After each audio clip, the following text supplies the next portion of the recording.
আসসালামু আলাইকুম। BBA BBS প্রথম বর্ষের শিক্ষার্থীরা, প্রিন্সিপালস অফ অ্যাকাউন্টিং হিসাব বিজ্ঞান নীতিমালা এই কোর্সের ধারাবাহিক ক্লাসের আজকের ক্লাসে আমরা একদম খুবই নতুন একটা অধ্যায় শুরু করছি। অধ্যায়টার নাম হচ্ছিল মার্চেন্ডাইজিং অপারেশন বা মজুত পণ্যের হিসাব রক্ষণ। তো এই পদ্ধতিটা মানে এই অঙ্কটা যদি আমরা করতে চাই বা এই নিয়মটা যদি আমরা শিখতে চাই, এই অধ্যায়ে মূলত তিনটা নিয়মের অঙ্ক আমাদের শিখতে হয়। এক নম্বর হচ্ছে ফিফো পদ্ধতি, ফার্স্ট ইন ফার্স্ট আউট। আরেকটা হলো 2 নম্বর হলো লিফো পদ্ধতি, লাস্ট ইন ফার্স্ট আউট। এবং 3 নম্বর হচ্ছে হলো WM ওয়েটেড অ্যাভারেজ মেথড বা ভারযুক্ত গড় পদ্ধতি। এই তিনটা পদ্ধতি থেকেই কিন্তু প্রশ্ন আসে। তো আমরা বেসিক সহ ইনশাল্লাহ ইউনিভার্সিটি কোশ্চেনও সলভ করব এই একটা ক্লাসে, এবং এই একটা ক্লাসে ইনশাল্লাহ আমাদের এটা A to Z কভার হয়ে যাবে। তবে এই লিফো ফিফো এবং ভারযুক্ত গড় এটার পাশাপাশি তোমাকে কিন্তু অবশ্যই একটা পারপিচুয়াল মেথডে জাবেদা শিখতে হবে। এই অধ্যায়ে কিন্তু এই পারপিচুয়াল মেথডে জাবেদাটা কিন্তু আসে। তো আমি ইনশাল্লাহ সেটাও সলভ করে দিব এই ক্লাসটার পরের ক্লাসে। তো চলো আজকে আমরা লিফো ফিফো এবং ভারযুক্ত গড় পদ্ধতি শিখি। তো আমরা এখানে প্রথমে লিখছি ফিফো। ফিফোর ফুল মিনিংটা তোমরা সবাই জানো, ফার্স্ট ইন ফার্স্ট আউট, মানে আগের মাল আগে ছাড়া। যে পণ্যটা তুমি সর্বপ্রথম কিনেছো সেই পণ্যটাই তুমি সবার আগে বিক্রি করবা, যেটা সবার আগে কিনছো। এটা হচ্ছে হলো ফিফো পদ্ধতি। সাধারণত পচনশীল যে দ্রব্য, মানে যে দ্রব্যগুলো দ্রুত পচে যায়, সেই পদ্ধতিগুলোর ক্ষেত্রে আমরা ফিফো পদ্ধতি ব্যবহার করি। আরেকটা হলো লিফো পদ্ধতি, লাস্ট ইন ফার্স্ট আউট, মানে যে পণ্যটা সবার পরে আসছে, সবার শেষে আসছে, সেই পণ্যটা সবার আগে আমরা বিক্রি করব বা আউট করব। এটা হচ্ছে হলো লিফো পদ্ধতি। আর WM মানে হচ্ছে ওয়েটেড এভারেজ মেথড বা ভারযুক্ত গড় পদ্ধতি। এখানে আমরা মোট টাকাকে মোট একককে মোট টাকা দিয়ে ভাগ করে আমরা একটা গড় দর বের করার চেষ্টা করি। তো চলো এটা সম্পর্কে আমরা বিস্তারিত সামনে জানবো। তো প্রথমে এই অধ্যায়টা করতে গেলে তোমাকে ছোট ছোট কয়েকটা সূত্র জানা লাগবে। সেই সূত্রগুলো আমরা একটু চলো শিখে ফেলি।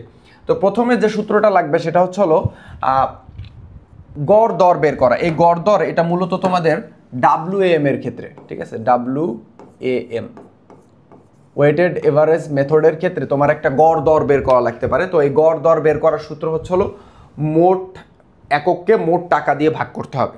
একটু মুখস্থ রাখার চেষ্টা করবা, মোট একককে মোট টাকা দিয়ে ভাগ করতে হবে। এটা কিন্তু একটু পরেই আমাদের লাগবে, কেমন? আচ্ছা, এরপর আছে গ্রস প্রফিট। গ্রস প্রফিটের বাংলা হচ্ছে মোট মুনাফা। গ্রস প্রফিটের মানে বাংলা হচ্ছে মোট মুনাফা। তো মোট মুনাফার সূত্র তোমরা যারা বিজনেস স্টাডিজের স্টুডেন্ট তোমরা কিন্তু অলরেডি জানো। সেটা হচ্ছে কি, নিট বিক্রয় থেকে বিক্রিত পণ্যের ব্যয় বিয়োগ করলে আমরা গ্রস প্রফিট পাই। তো এর জন্য আমরা ইংরেজিতে লিখছি নিট সেলস মাইনাস, এখানে কিন্তু ভালো মতন খেয়াল করো, minus net sales minus cost of goods sold, কেমন? আচ্ছা, এখন এই কস্ট অফ গুডস সোল্ড যেটা মানে বিক্রিত পণ্যের ব্যয় যেটা আর কি, এই বিক্রিত পণ্যের ব্যয়টা এটা অঙ্ক, মানে আমরা যে অঙ্ক করব, অঙ্ক করে আমরা সরাসরি উত্তর বের করে ফেলতে পারবো। তো এই কস্ট অফ গুডস সোল্ডটা কীভাবে বের করে এটা আমি তোমাকে পরে শেখাচ্ছি। এর আগে তোমার এই নিট সেলসটা কীভাবে বের করে, নিট বিক্রয়। তো নিট সেলসের বাংলা তোমরা সবাই জানো নিট বিক্রয়। তো এই নিট বিক্রয় কিভাবে নির্ণয় করে তোমরা তো সবাই জানো, ঠিক আছে। বিক্রয় থেকে বিক্রয় ফেরত বিয়োগ দিলে আমরা নিট বিক্রয় পাই। তাহলে বিক্রয় কোনটা? বিক্রয় হচ্ছে হলো টোটাল সেলস, মানে মোট যে বিক্রয় ওইটার থেকে সেলস রিটার্ন, বিক্রয় ফেরত আমাদের বিয়োগ করতে হবে। মানে অঙ্কের ভিতর যতগুলো বিক্রয় থাকবে সব বিক্রয়গুলোকে যোগ দিয়ে যে টাকা হবে সেই টাকা থেকে যে বিক্রয় ফেরতটা হবে সেই বিক্রয় ফেরতটাকে আমরা বিয়োগ করে দিব, কেমন? এরপর আমরা লিখছি রেট অফ গ্রস প্রফিট, মানে মোট মুনাফার হার। মোট মুনাফার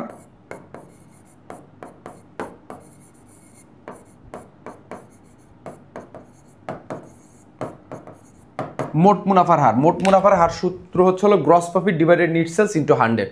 তো গ্রস প্রফিটটা কিন্তু অলরেডি আমরা এখানে বের করছি, এই যে গ্রস প্রফিট। এই গ্রস প্রফিটের যে টাকাটা বের হবে, মানে নিট সেলস থেকে কস্ট অফ গুডস সোল্ড বিয়োগ দিয়ে যে টাকাটা হবে সেই টাকাটা আমরা এখানে লিখবো। আর নিট সেলস কীভাবে বের করে আমরা এই যে এখানে শিখছি, টোটাল সেল থেকে সেলস রিটার্ন বিয়োগ দিলে আমরা পাবো হচ্ছে হলো নিট সেলস। তো সেই নিট সেলসটা আমরা নিচে লিখবো। কিন্তু এখানে দেখো, এখানে কিন্তু বলছে রেট অফ, রেট মানে কি হার। তার মানে হার মানে এখানে 100 দিয়ে গুণ দিতে হবে এবং উত্তরটা পার্সেন্টেজে লিখতে হবে। অনেক সময় এখানে রেট অফ গ্রস প্রফিট না লিখে এরকমও প্রশ্ন আসতে পারে, রেট অফ নিট প্রফিট। তো নিট প্রফিট হলে উপরে লিখবা net profit divided net sales into 100। তো আপাতত এই যে সূত্রগুলো এগুলো তোমরা একটু স্ক্রিনশট করে রাখো। এই সূত্রগুলো তুমি একটু মাথায় রাখার চেষ্টা করবে। এই সূত্রগুলো সাধারণত আমাদের কাজে লাগে, ঠিক আছে, সর্বোচ্চ এইগুলো, এর বাইরে লাগে না। তো আমরা ফিনান্স অ্যান্ড ব্যাংকিং 2019 সালে এই প্রশ্নটা এসেছে। এই কোশ্চেনটা আমরা বুঝে বুঝে সলভ করব, ঠিক আছে। তো এই কোশ্চেনটা সলভ করলে ইনশাল্লাহ আমাদের আর কোনো ঝামেলা থাকবে না। তো আমি তোমাদের আরেকটা গুড নিউজ দিই, সেটা হচ্ছে হলো এই যে ফিফো লিফো ভারযুক্ত গড় এই তিনটা মেথডের ক্ষেত্রে শখ কিন্তু একটাই, ঠিক আছে। এই শখটা দেখলে তোমাদের অনেকের আবার ভয় লাগতে পারে যে স্যার এত বড় শখ, এটা আমরা কিভাবে পারবো, কেমন? এত বড় ছক, এই যে দেখো এই যে ছক, এই ছক দেখে তোমার ভয় লাগতে পারে, কিন্তু আনন্দের বিষয় হচ্ছে তুমি লিফো করো, তুমি ফিফো করো, তুমি ভারযুক্ত গড় করো, ছক এই সেম একটা ছকই হবে। একটা ছকে এই একই টাইপের ছকে তুমি 3 ধরনের অঙ্কই করতে পারবা, লিফোও করতে পারবা, ফিফোও করতে পারবা, ভারযুক্ত গড়ও করতে পারবা। তো চলো ছকটা আমরা একটু দেখে নিই, যেহেতু একটা ছক দিয়ে আমরা 3টা অঙ্কই করতে পারবো, মানে এক ঢিলে 3 পাখি। মানুষ তো এক ঢিলে 2 পাখি মারে, তোমরা হচ্ছে এক ঢিলে 3 পাখি মারবা। তো দেখো এখানে যদি খেয়াল করো, প্রথমে হচ্ছে ডেট তারিখ, তারপর লিখছি পার্টিকুলার্স, এরপর আমরা লিখছি পারচেস। পারচেস মানে কি? ক্রয়। তো আমরা গুদামে যে পণ্যটা মজুত করে রাখি, যখন আমরা পণ্য ক্রয় করি তখন কিন্তু আমাদের গুদামে পণ্য বাড়ে, ঠিক আছে? তো গুদামে পণ্য বাড়লে আমরা অবশ্যই কোথায় নিব? এই পারচেসের ঘরে। এখানে আমি একটা প্লাস দিয়ে রাখলাম, এই প্লাস মিনস হচ্ছে আমাদের গুদামে যদি কোনো কারণে পণ্য বাড়ে সেটা আমরা এই পারচেসের ঘরে নিই। এবার আমরা দ্বিতীয় কলামে লিখছি কস্ট অফ গুডস সোল্ড বা সেলস। তুমি এখানে কস্ট অফ গুডস সোল্ডও লিখতে পারো, সেলসও লিখতে পারো, সমস্যা নেই। কিছু কিছু বইয়ে কস্ট অফ গুডস সোল্ড লেখা, কিছু কিছু বইয়ে সেলস লেখা। কস্ট অফ গুডস সোল্ড লেখার মূল কারণ কি? এই ঘরের লাস্টে যে যোগ বিয়োগ করে যে জেডটা বের হয় টাকার ঘরে, ওইটাই মূলত কস্ট অফ গুডস সোল্ড। তো এই জন্য কেউ কেউ সেলস না লিখে সরাসরি কস্ট অফ গুডস সোল্ড লিখে। তোমরা এই দুইটার যে কোনো একটা লিখবা, হয় কস্ট অফ গুডস সোল্ড লিখবা, নাহলে সেলস লিখবা। এবং সর্বশেষ হচ্ছে ব্যালেন্স, ঠিক আছে? তাহলে মেইন হচ্ছে 3টা টাকার কলাম, কিন্তু purchase, cost of goods sold, balance. এবং এই প্রত্যেকটার ভিতরে 3টা করে কলাম, কিউটিওয়াই। হ্যাঁ, এই কিউটিওয়াই মানে হচ্ছে কোয়ান্টিটি, ঠিক আছে? কোয়ান্টিটি মানে একক, রেট মানে কি? দর। আর অ্যামাউন্ট মানে হচ্ছে পরিমাণ। কিসের পরিমাণ? টাকার পরিমাণ। আমরা সবাই জানি একককে দর দিয়ে গুণ করলে আমরা টাকার পরিমাণ পাই, ঠিক আছে? এই প্রত্যেক জায়গায় কিন্তু আমরা লিখছি quantity, rate, amount, quantity, rate, amount. Alright? আচ্ছা, আর এখানে তো পারচেসের ঘরে প্লাস, আর গুদামের থেকে যদি পণ্য কোনো কারণে হ্রাস পায়, চলে যায়, সেটা আমরা নেই হচ্ছে এই কস্ট অফ গুডস সোল্ড বা সেলসের ঘরে।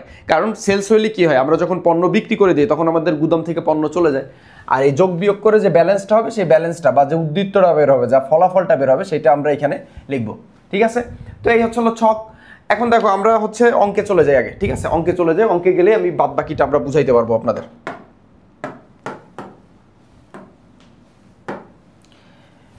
দেখেন এখানে কিন্তু 2টা জিনিস করতে বসে। এক নাম্বার করতে বসে ফিফো, 2 নাম্বার করতে বসে average using perpetual average method করতে বসে, অ্যাভারেজ। তার মানে একটা হলো ফিফো মেথড, একটা হলো অ্যাভারেজ মেথড। এই যে একটা হলো ফিফো মেথড, একটা হলো ফিফো মেথড, আর একটা হলো অ্যাভারেজ মেথড। তার মানে এই অঙ্কে কিন্তু আমাদের 2টাই কাজে লাগবে, ফিফোটাও কাজে লাগবে, অ্যাভারেজটাও কাজে লাগবে, ঠিক আছে? অ্যাভারেজটাও কাজে লাগবে, 2টাই কাজে লাগবে। এখন এই ফিফো, এটা কিন্তু বেসিক্যালি এটা কিন্তু 1 নাম্বার, এই নাম্বারটা এখানে মিসিং আছে। তার মানে এখানে কিন্তু 2টা করতে হবে, একটা হলো ফিফো করতে হবে, আর একটা হলো ভারযুক্ত গড় পদ্ধতি করতে হবে, কেমন? আচ্ছা, এখন এই 2টা মেথডে আমাদের করতে হবে ইনভেন্টরি সিস্টেম। তো এই 2টা মেথডে করার পরে এখানে কিন্তু বেসিক্যালি কতগুলো প্রশ্নের উত্তর করতে হবে, ঠিক আছে? এখানে 4টা প্রশ্নের উত্তর করতে হবে। 1 নাম্বার হচ্ছে ইন্ডিং ইনভেন্টরি বের করতে হবে। তুমি ফিফো মেথডে অঙ্ক করে প্রথমে ইন্ডিং ইনভেন্টরি বের করবা, তারপর কস্ট অফ গুডস সোল্ড বের করবে। এগুলো খুবই সহজ। গ্রস প্রফিট, মোট মুনাফা, একটু আগে তোমাদের আমি শিখাই যে মোট মুনাফা কেমনে নির্ণয় করতে হয়, net sales minus cost of goods sold, gross profit, rate, কেমন? এই 4টা প্রশ্নের উত্তর দিবা প্রথমে তুমি এই ফিফো মেথড কইরা। এরপরে আবার ভারযুক্ত গড় পদ্ধতি, ওয়েটেড অ্যাভারেজ মেথড করে আবার এই ইন্ডিং ইনভেন্টরি বের করবা, কস্ট অফ গুডস সোল্ড বের করবা, গ্রস প্রফিট বের করবা, gross profit, rate under FIFO and average মেথডে নির্ণয় করবা, ঠিক আছে? তার মানে তোমার কিন্তু প্রথমে ফিফো মেথড করে এই 4টা প্রশ্নের উত্তর দিতে হবে, তারপরে এই ভারযুক্ত গড় করে এই 4টা প্রশ্নের উত্তর দিতে হবে। ভালো মতন বুঝো কিন্তু, কেমন? আচ্ছা, তো চলো আমরা হচ্ছে প্রথমে যে কাজটা করব সেটা হচ্ছে এটা হচ্ছে স্টোর লেজার, এটা লিখে নেব, ঠিক আছে? অঙ্কের উপরে স্টোর লেজার মানে কি? মাল খতিয়ান। লিখে আমরা যে মেথডটা করতেছি, প্রথমে কোন মেথডটা আমরা করব? FIFO method. এই ফিফো মেথডটা প্রথমে করে তারপর করব হচ্ছে কি? ভারযুক্ত গড় পদ্ধতি। তাহলে জন্য আমরা প্রথমে লিখছি ফিফো। তাহলে প্রথমে আমরা এখানে লিখবো হচ্ছে কি? ফিফো মেথড, ঠিক আছে? তো ফিফো মেথড মানে কি? ফার্স্ট ইন ফার্স্ট আউট, আগের মাল আগে ছাড়া, মানে যেটা সবার আগে আসছিল সেইটা সবার আগে ছাড়তে হবে। তো সেই মেথডে আমরা অঙ্কটা করব। তো চলো, খুবই সহজ। তো প্রথমে দেখো, you are giving the following information, তোমাকে কিছু ইনফরমেশন দেওয়া আছে। জানুয়ারি 1, ঠিক আছে? আমরা কিন্তু ফিফো মেথডে করতেছি। বিগিনিং ইনভেন্টরি 200 ইউনিট 5 টাকা। তাহলে জানুয়ারি 1 সাল নাই,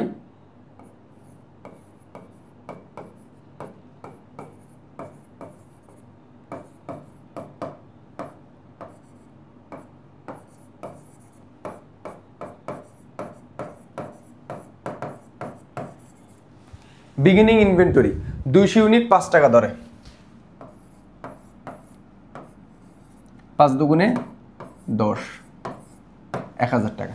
এখন দেখো বিগিনিং ইনভেন্টরি মানে কি, বছরের শুরুতে যে মজুদ পণ্যটা ছিল। তাহলে বছরের শুরুতে যে পণ্যটা ছিল এই পণ্যটা কিন্তু না আমরা পণ্যটা ক্রয় করছি না পণ্যটা আমরা বিক্রি করছি, এটা কিন্তু আগের থেকেই ছিল। এই জন্য এই বছরের শুরুর বিগিনিং ইনভেন্টরি বা 1 তারিখে যে এন্ট্রিটা হয় এই এন্ট্রিটার টাকা আমরা অলওয়েজ ব্যালেন্সের কলামে নেই, এই 3 নাম্বার কলামে। মনে থাকবে 1 তারিখের যে ব্যালেন্সের যে উদ্দীপ্তটা থাকে এটা ব্যালেন্সের ঘরে যাবে, একদম 3 নাম্বার ঘরে যাবে, মনে রাখো। এবার আমাদের কাজ হচ্ছিল এটাকে সুন্দর মতন ক্লোজ করে দেওয়া, দিলাম ক্লোজ করে, অলরাইট। আচ্ছা নেক্সট, এটা গেল 1 নাম্বার। 2 নাম্বার কি বলছে, পারচেসড মানে কি ক্রয় করছে, কত ইউনিট, 300 ইউনিট। 300 ইউনিট মানে কি, 300 একক, ইউনিট মানে একক, 300 একক ক্রয় করছে, কয় টাকা দরে, 6 টাকা দরে। তাহলে 2 তারিখ পারচেস,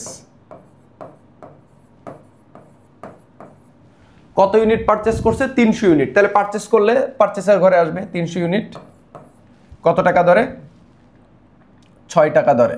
তাহলে 3 6 18, 1800। এখন দেখো আমরা যখন গুদামে পণ্য ক্রয় করি তখন আমাদের গুদামে তো পণ্য বাড়ে, তাহলে এই যে আমরা প্লাস এই পারচেসের এখানে নিছি। এখন কোশ্চেন হচ্ছে আমার আগে কিন্তু 200 একক 5 টাকা দরে ছিল, আর আমি নতুন ক্রয় করছি 300 একক 6 টাকা দরে। তাহলে আমরা কি করব, আগের এককটা নামাবো, এই 200 এককটা নামাবো, কয় টাকা দরে, 5 টাকা দরে, কত টাকা, 1000 টাকা। আর আমি নতুন ক্রয় করলাম কত, 300 একক 6 টাকা দরে, 1800 টাকা। এই যে নতুন যেটা আমি ক্রয় করছি এটা জাস্ট নিচে আমরা বসাই দিব, কেমন, কত, 300 একক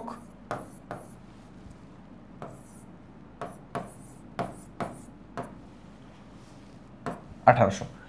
কারণ কি, এটা ভিন্ন দর। দেখো আমি প্রথমে যেটা ক্রয় করছিলাম এটা কিন্তু 5 টাকা দরের প্রোডাক্ট, আর নতুন যেটা ক্রয় করলাম এটা কি 6 টাকা দরের প্রোডাক্ট। এই জন্য নতুন যেটা ক্রয় করছি এটা যেহেতু ভিন্ন দর এই জন্য এটা আমরা নিচে বসাই দিছি, বাস শেষ। এখন যদি বুঝতে অসুবিধা হয় কোনো সমস্যা নাই, আরো কয়েকটা এন্ট্রি করো, একদম 100% ক্লিয়ার হয়ে যাবে, প্যারা নাই। এটা হলো সব থেকে সহজ একটা অঙ্ক, কেমন, সহজ অঙ্ক, সব থেকে সহজ অঙ্ক, তোমাদের বইয়ের সব থেকে সহজ অঙ্কের ভিতরে একটা অঙ্ক হলো এটা, ঠিক আছে। এটা গেল তোমার। এরপরে 10 তারিখ কি বলছে, পারচেস রিটার্ন। পারচেস মানে ক্রয়, রিটার্ন মানে ফেরত, ক্রয় ফেরত। তার মানে পারচেস রিটার্ন মানে কি, ক্রয় ফেরত। কত একক ক্রয় ফেরত, 30 একক, কয় টাকা দরে, 6 টাকা দরে। তো ফেরতের ক্ষেত্রে দর দেখা যাবে না, তো পারচেস রিটার্ন 30 একক, তাহলে ক্রয় ফেরত।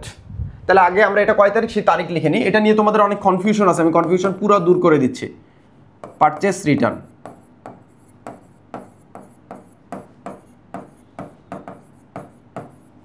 পারচেস রিটার্ন, ক্রয় ফেরত। এখন দেখো এটা দুইভাবে করা যায়, এই ক্রয় ফেরতটাকে, ক্রয় ফেরত এবং বিক্রয় ফেরত এগুলোকে সাধারণত দুইভাবে সলিউশন করা যায় এবং দুইটাই সঠিক, তোমাদের খুশি, তোমরা যেভাবে করবা সেভাবেই হবে। এখন স্যার দুইভাবে করলে তো দুইভাবে 2 রকম উত্তর আসবে, তাতে কি হবে, 100% হবে। 2 রকম উত্তর, একটা অঙ্কে 2 রকম কেন, একটা অঙ্কে 5 রকমের উত্তর আসতে পারে, একটা অঙ্কে 5 রকমের উত্তর আসতে পারে, কোনো সমস্যা নেই, 5টাই সঠিক। কথা বুঝাইতে পারছি? সো প্যারা নিও না, চিল, বোঝো। পারচেস রিটার্ন, ক্রয় ফেরত। এখানে দেখো কত একক ফেরত দিছে, 300 একক ক্রয় করে আমরা ফেরত দিছি। এখন 300 একক এটা দুইভাবে করা যায়, কিভাবে দুইভাবে করা যায়, এই 300 একক তুমি চাইলে, এই দেখো এই 300 একক চাইলে তুমি যেহেতু ক্রয় করে ফেরত দিছো, তোমার গুদাম থেকে পণ্য চলে গেল, সেহেতু তুমি এই কস্ট অফ গুডস সোল্ডের এই ঘরে নিতে পারো, 30 একক নিতে পারো, 30 একক এখানে, ঠিক আছে, এখানে নিলেও হবে। এখন তুমি যেহেতু ক্রয় করছো, সর্বশেষ ক্রয় করছিলে কয় টাকা ধরে, 6 টাকা ধরে, তাহলে ফেরত দিবা 6 টাকা ধরে, তাহলে 3 6 18 180 টাকা, অলরাইট, শেষ। আবার কিছু কিছু বইয়ে এই জিনিসটা কিন্তু আবার কিভাবে করছে, ওরা কি করছে, এই সেম জিনিসটাকে এই পাশে লিখছে, মানে ক্রয়ও যে পাশে লিখছে, ক্রয় ফেরতও, যেহেতু এটা পারচেস রিটার্ন, তাহলে পারচেস যেহেতু আমরা এখানে লিখছি, পারচেস রিটার্ন ওরা এখানে লিখছে। কিভাবে লিখছে, এই 30, এই যে লিখছে 30, এই 6 লিখছে, এই 6, এই 180 লিখছে 180। এখন দেখো এইটা তো মূলত স্বাভাবিকভাবে যাওয়ার কথা ছিল এইখানে, কস্ট অফ গুডস সোল্ডের ঘরে, কিন্তু এটার নিচে তো এইখানে, তাহলে এই জন্য এটার কি করে, ওরা ব্র্যাকেট আটকাই দেয় আর এটারে মুছে দেয়। বুঝাইতে পারছি? সিম্পল বিষয়, কমপ্লিকেটেড মনে হইতে পারে, কিন্তু এটা কমপ্লিকেটেড হওয়ার মতন কিছুই বলিনি আমি। জাস্ট তুমি এই যে 30 একক তুমি ক্রয় করে ফেরত দিলা, এটা তুমি এইখানে লিখলেও হবে, এখানে লিখলে আর মাইনাস দেওয়া লাগবে না, এই যে এই জিনিসটা আর মাইনাস দেওয়া লাগবে না তোমার কষ্ট করে, এই যে এই জিনিসটার আর মাইনাস দেওয়া লাগবে না। আর এই জিনিসটাতে যদি তুমি এইখানে লেখো, হ্যাঁ এখানে লিখলেও হবে 100%, এখানে লিখলেও হবে 100%, কিন্তু যদি তুমি এই পারচেসের ঘরে পারচেস রিটার্ন নাও তাহলে এটা একটু মাইনাস ফিগারে দেখাই দিতে হবে। এই যা কোন ফিগারে দেখাইতে হবে বলো? Minus figure. এই যে মাইনাস দিয়েছি, মাইনাস, এই ব্র্যাকেট মানেই মাইনাস ফিগার। কেমন? তো চলো আমি তোমাদের এটা একটু করে দেই। আমি এইভাবেই করি, ঠিক আছে? তোমার এখানে ক্রয় এখানে নিই 30 একক। দেখো এখানে দর কোনটা ধরতে হবে, ঠিক আছে? এখানে দর কিন্তু ভিন্ন কোনো দরও দেওয়া থাকবে, এখানে 6 টাকা না দিয়ে এখানে 8 টাকাও দেওয়া থাকতে পারতো, ঠিক আছে? সো এই ক্ষেত্রে কোনো দর দেখা যাবে না, এই দরও দেখা যাবে না। নিয়ম হচ্ছে হলো সর্বশেষ যে দর সেই দরটা নিবা, ঠিক আছে? সর্বশেষ দর কত? 6 টাকা, এই জন্য এখানে দরটাও নিবা কয় টাকা? 6 টাকা। সর্বশেষ ক্রয় করছো 6 টাকা দরে, তাহলে ফেরতও দিছো 6 টাকা দরে, তাহলে 318 180, এটা ব্র্যাকেট আটকে দিতে হবে। আর তুমি নর্মালি দেখো ক্রয় করে ফেরত দিলে তো এটা পণ্য চলেই যায়, তা তো মাইনাসই দেখাইতে হবে, সহজ হিসাব। এবার দেখো এইখানে পণ্য 5 টাকা দরের পণ্য আছে, 6 টাকা দরের পণ্য আছে। এখন আমি যখন ক্রয় করে পণ্য ফেরত দিই, ধরো আমি এই 2টা মার্কার কিনছি, এখান থেকে একটা মার্কার যদি আমি ফেরত দিয়ে দিই তাহলে আমার পণ্য কি চলে যাবে না কমে যাবে না? তাহলে এই 30 একক তো কমে গেছে, তাহলে কমে গেলে কি করতে হবে? বিয়োগ করতে হবে। তাহলে এখানে 200 একক 5 টাকা দরে, এখানে তো আলাদা ভিন্ন দরের, তাহলে 200 একক বসে যাবে। আর নতুন এই যে মানে এইখানে 6 টাকা দরের 30 একক আমি ক্রয় করে ফেরত দিয়ে দিছি, এইখানে 300 একক আছে 6 টাকা দরে, তাহলে এখান থেকেই বিয়োগ হবে। তাহলে 300 থেকে 30 একক যদি আমরা বিয়োগ করি তাহলে থাকে কত একক? 270 একক। কয় টাকা দরে? 6 টাকা দরে, ঠিক আছে? তাহলে এবার একটু গুণ দিতে হবে, 270 গুণ 6, 1620।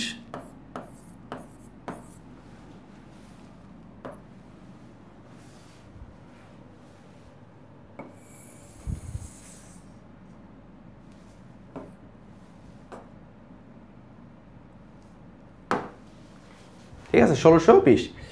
আরো করো, দেখো ক্লিয়ার হয়ে যাবে। 12 তারিখ কি বলছে?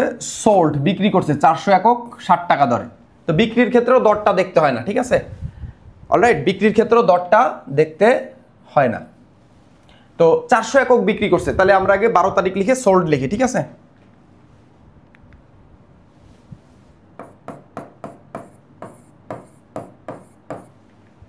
সোল্ড সেলস একই কথা। 400 একক বিক্রি করছে, তাহলে দেখো এখন আমার গুদামে পণ্য আছে কিন্তু 200 একক আর 270 একক। এখন তোমার 400 একক বিক্রি করতে বসে, তাহলে অবশ্যই সেলসের ঘরে আসবে, কারণ বিক্রি করলে তো পণ্য চলে যায়, অবশ্যই বিয়োগ মানে সেলসের ঘরে আসবে বা কস্ট অফ গুডস সোল্ডের ঘরে আসবে। এখন তোমার 400 একক বিক্রি করতে বসে, তুমি ধাম করে 400 একক বিক্রি করলে কিন্তু হবে না, তুমি ধাম করে 400 একক বিক্রি হবে না তো, কারণ তোমার কাছে পণ্য আছে ভিন্ন ভিন্ন দরের। এই যে 200 একক আছে 5 টাকা দরের, 270 একক আছে 6 টাকা দরের, তাহলে তুমি 400 একক আন্দাজে বিক্রি করলে হবে। এখন দেখতে হবে বিক্রির ক্ষেত্রে দেখতে হবে যে তুমি কোন মেথডে অঙ্কটা করতেছো। আমরা অঙ্কটা কোন মেথডে করতেছি? FIFO method, first in first out, আগের মাল আগে ছাড়া পদ্ধতিতে করতেছি। তাহলে যেহেতু এটা আমরা ফিফো পদ্ধতিতে করতেছি, সেই তো আমরা আগে যে মালটা আমি ক্রয় করছি আগে সেইটা বিক্রি করব। তাহলে আগে ক্রয় করছি, আগের মাল কত রয়েছে? 200 একক, তাহলে আগে 200 একক আমি বিদায় করব। 200 একক কয় টাকা ধরে? 5 টাকা ধরে, কত হয়? 1000 টাকা হয়। এখন দেখো আমার টোটাল বিক্রি করার কথা কত একক? 400 একক। ভালো মতো বুঝো কিন্তু, টোটাল বিক্রি করার কথা কত? 400 একক। তাহলে আমি কেবল দিলাম কত একক? 200 একক। এখনো লাগবে কত একক? 200 একক। তাহলে ওই 200 একক আমি এই 270 একক থেকে নিব, ঠিক আছে? 200 একক নিব এই 270 একক থেকে। কত টাকা ধরে? যেহেতু এই 270 থেকে আমি এই 200 একক নিছি, সো এইখানের যে দরটা সেই দরটা এইখানে বসবে। তাহলে 6 দুগুণে 1200। এবার এই 200 এককের এই প্রথম 200 একক তো বিক্রি করলাম, আর এই 270 এককের এই 200 একক বিক্রি করলাম, তাহলে অবশিষ্ট থাকে কত একক? 70 একক। তাহলে এখানে বসে যাবে 70 একক। কয় টাকা ধরে? 6 টাকা ধরে। 6 7 42।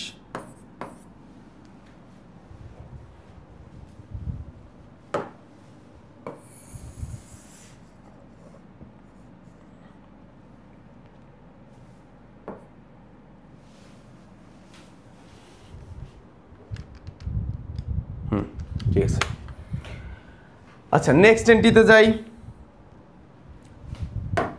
14 তারিখ বলছে সেলস রিটার্ন, বিক্রয় ফেরত। বিক্রয় ফেরত মানে বিক্রি করে সেই পণ্য ফেরত আসছে। এখন দেখো আমরা যদি কোনো কিছু বিক্রি করি, সেই জিনিস যদি আমাদের কাছে ফেরত, ধরো আমি 5টা চকলেট বিক্রি করলাম, তাহলে ওখান থেকে আমার যদি একটা চকলেট ফেরত আসে, তাহলে কি হচ্ছে চিন্তা করো তো। তখন যখন বিক্রি করছিলাম তখন তো গুদাম থেকে পণ্য চলে গেছিল, এখন ওই পণ্য যখন ফেরত আসছে তখন আমার গুদামে আবার পণ্য বেড়ে যাচ্ছে, তার মানে এই সেলস রিটার্নের ফলে কি হয়, গুদামে পণ্য বেড়ে যায়। কেমন, কত একক, 40 একক, 40 একক পণ্য আমার কাছে ফেরত আসছে। তাহলে আগে লিখে নিই সেলস রিটার্ন। এটা হলো কয় তারিখ, 14 তারিখ।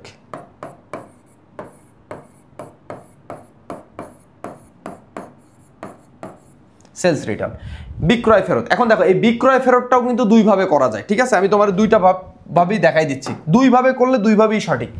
এই বিক্রয় ফেরতটা তুমি দেখো, এখন যেহেতু বিক্রি করে পণ্য ফেরত আসছে, সেই তো এটা তুমি এই পারচেসের ঘরে নিতে পারো, প্লাসের ঘরে, কারণ এখানে গুদামে পণ্য বাড়তেছে। কারণ বিক্রি করার পর সেই পণ্য যদি ফেরত আসে তাহলে কি হয়েছে, আবার গুদামে আবার পণ্য বেড়ে গেল না? তাহলে অবশ্যই এটা পারচেসের ঘরে নেওয়া যাবে। কত একক, অবশ্যই 40 একক। 40 একক তুমি এখানে নিলেও হবে। কয় টাকা দরে সর্বশেষ বিক্রি করছো, কয় টাকা দরে সর্বশেষ বিক্রি করছো, 6 টাকা দরে। তাহলে এখানে ফেরত আসবে কয় টাকা দরে, 4 ছক 24, 240 টাকা। তাহলে এটা করলেও হবে, ঠিক আছে? আর তুমি যদি এইটাকে এখানে না করে যদি এই পাশে করতে চাও, যে স্যার এটা তো সেলস রিটার্ন, তাইলে আমরা এই সেলসের ঘরেই কাজ করবো, এই যে এই সেলসের ঘরেই কাজ করবো, তাইলে মাইনাস ফিগারে দেখাইতে হবে। তাহলে কি করতে হবে, মাইনাস ফিগারে দেখাইতে হবে। তাহলে এখানে কি করবা, এই 40টা কি সেম এখানে লিখবা, কিন্তু মাইনাস ফিগারে 6 টাকা দরে 240, কিন্তু এটা মাইনাস ফিগার লিখবা। তাহলে এই দুইটাই কিন্তু সঠিক। কেমন, দুইটাই কিন্তু কি বলো, সঠিক। এটাও সঠিক, এটাও সঠিক। তোমার যেটা খুশি তুমি সেটা করবা, কোনো প্রবলেম নেই, কেউ না করবে না। কিন্তু মাথায় রাখতে হবে, এখানে নিলে কিন্তু, এইখানে নিলে হচ্ছে হলো মাইনাস দেওয়া যাবে না, আর এখানে নিলে কি দিতে হবে, মাইনাস দিতে হবে। শুধু এইটুকুই পার্থক্য, ঠিক আছে? আচ্ছা চলো আমরা এটা করে ফেলি।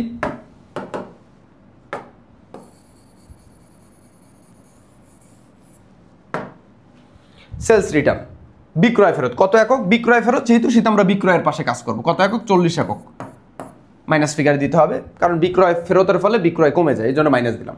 আচ্ছা, কত সর্বশেষ বিক্রি করছি, কয় টাকা দরে, 6 টাকা দরে। তাহলে এখানে লিখবো 6 টাকা। তাহলে 4 ছক 24, 240। এবার দেখো, এবার কথা হচ্ছে হলো এই 70-এর, এটা মাইনাস ফিগারে যদিও আমরা লিখছি, বাট এই 40 এককটা কিন্তু আমার এই 70 এককের সঙ্গে যোগ দিতে হবে। এখন বলো কেন স্যার, এখানে তো মাইনাস ফিগারে দেওয়া, তাহলে এটা আমরা 70 একক থেকে তো বিয়োগ করবো, যোগ দেবো কেন? যোগ দিবে এই কারণে, কারণ তুমি নর্মালি চিন্তা করো, তোমার যখন বিক্রয় ফেরত ঘটে তখন তোমার গুদামে পণ্য কি বাড়ে না? যেহেতু গুদামে পণ্য বাড়তেছে, সেহেতু তোমার তো যোগই দিতে হবে। তাহলে 70 আর 40 যোগ করলে হয় কত, 110 একক। এই মাইনাসটা কিন্তু এর সঙ্গে কাজ না, এই মাইনাসটা হচ্ছে হলো এর সঙ্গে কাজ, বোঝা গেছে? এই মাইনাসটা হচ্ছে হলো এর সঙ্গে কাজ। এই যে 200, 200, 400 একক বিক্রি করছিলাম, ওইখান থেকে 40 একক ফেরত আসছে। সো এই মাইনাস কিন্তু এর সঙ্গে সম্পর্ক নাই। বিক্রয় ফেরতের ফলে তুমি যদি 5টি কলম বিক্রি করো, ওর থেকে যদি 2টি কলম ফেরত আসে, তার মানে কি তোমার কাছে পণ্য ফেরত বেড়ে গেল না?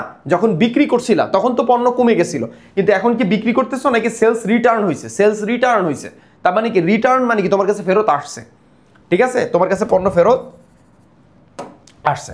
তাহলে কয় টাকা দরে, ঠিক আছে? এই দর তো সেম, তাহলে 6 টাকা দরেই বসবে। তাহলে কত হয়, 666, 660।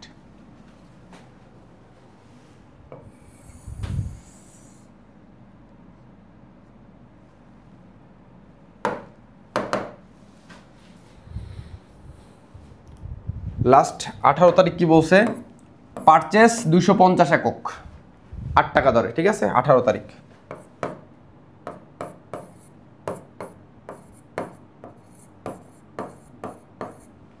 পারচেস ক্রয় করছে 250 একক, কত টাকা দরে, 8 টাকা দরে। তাহলে 250 গুণ 2000।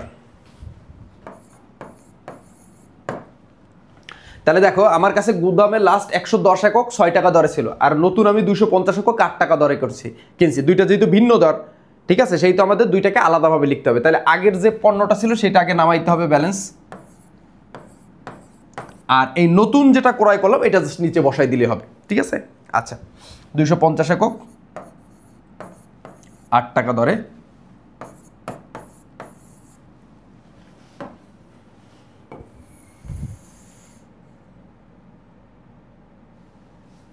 এরপর 20 তারিখে হচ্ছে হলো সেলস করছে 325 একক 9 টাকা দরে, ঠিক আছে? আচ্ছা, এবার আসি 20 তারিখে।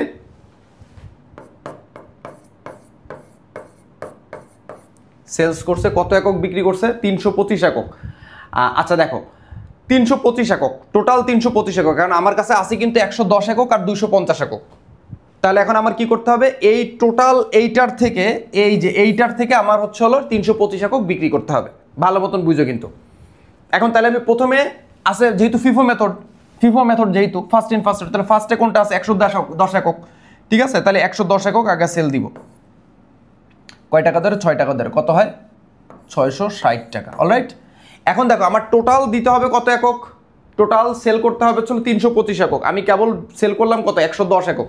তাহলে 325 একক টোটাল আমার সেল করতে হবে। এখান থেকে আমি কেবল সেল করলাম 110 একক। এখন আমার 215 একক লাগবে। তাহলে 215 একক এই 250 একক থেকে আমরা নিব। 215 একক, এই 215 কীভাবে পাইলাম? আমার 325 একক সেল করতে হবে, তাহলে 325 থেকে যদি 210 একক আমরা বিয়োগ করি তাহলে থাকে কত? 215 একক। তাহলে এই 215 একক আমাদের কোন ধাপ থেকে নিতে হবে? পরের ধাপ থেকে নিতে হবে। তাহলে 215 একক, যেহেতু এই 250 একক থেকে নিচ্ছি সেহেতু এই দরটাই নেব 8 টাকা ধরে। তাহলে 215 ইন্টু 8 কত হয়? 1720।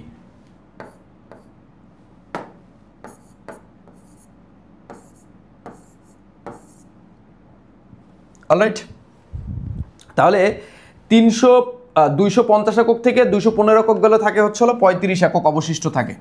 35 একক কয় টাকা ধরে? 8 টাকা ধরে। ঠিক আছে, 280 একক, 280 টাকা, সরি 35 ইন্টু 8 280 টাকা।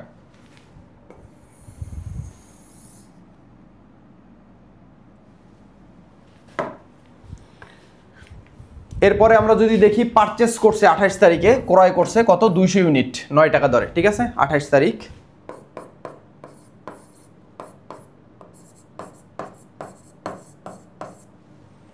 পারচেস করছে কত? পারচেস করছে 200 ইউনিট 9 টাকা। 200 ইউনিট 9 টাকা, তাহলে 9 দুগুণে 1800।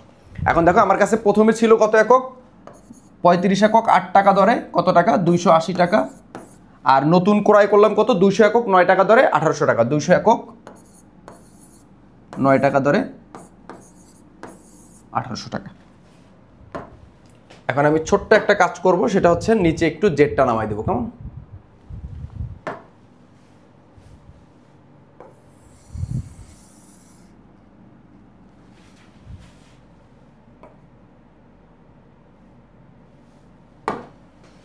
তাহলে এইখানে যে কাজটা করব আমরা, এই কস্ট অফ গুডস সোল্ডের এই অ্যামাউন্টের ঘরটা প্রথমে যোগ দিয়ে দিব। ঠিক আছে, তাহলে আমরা যদি একটু দেখি এখানে যোগ দেওয়ার মতন কি আছে। প্রথমে আছে 1000, লিখলাম 1000, এটার সঙ্গে যোগ দিব 1200, দিলাম যোগ। এরপরে যোগ দিব 660 প্লাস 1720, যোগ দিলে হচ্ছে হলো 4580। এটার থেকে বিয়োগ যেহেতু আছে 220, 240 বিয়োগ দিয়ে দিব।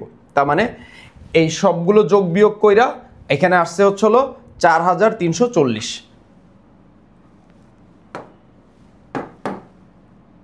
4340, এইটা হলো আমাদের কস্ট অফ গুডস সোল্ড। কেমন?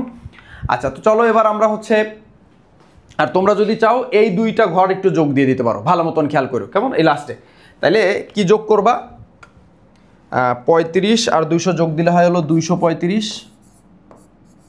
235 একক সবার শেষে। আর এটা যদি যোগ দেই 18, তাহলে হয় 2080। অলরাইট, আচ্ছা, তার মানে এই দরের এখানে আবার এটা যোগ দেওয়া যাবে না, জাস্ট এই এককটা এবং টাকাটা যোগ দিতে পারো যদি তোমাদের মন চায় আর কি। তো এখন দেখো আমাদের কিন্তু ফিফো মেথডে করা শেষ। এবার হচ্ছে আমাদের এই ছোট ছোট যে 4টা প্রশ্ন আছে, যে ending inventory, cost of goods sold, gross profit rate under FIFO and average method, তার মানে এই ছোট ছোট 4টা প্রশ্নের উত্তর করতে হবে। কেমন? তো প্রথম হচ্ছে ইন্ডিং ইনভেন্টরি নির্ণয় করতে বসে। তো চলো প্রথমে আমরা ইন্ডিং ইনভেন্টরি নির্ণয় করি। কেমন?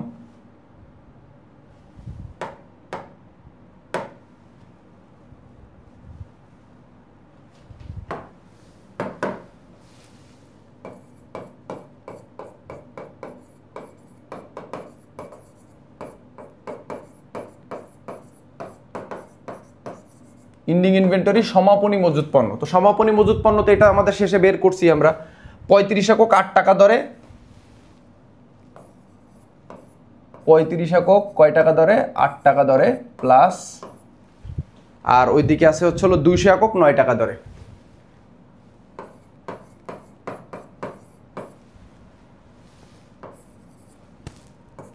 35 গুণ 8 দিলে হয় হচ্ছে হলো 280,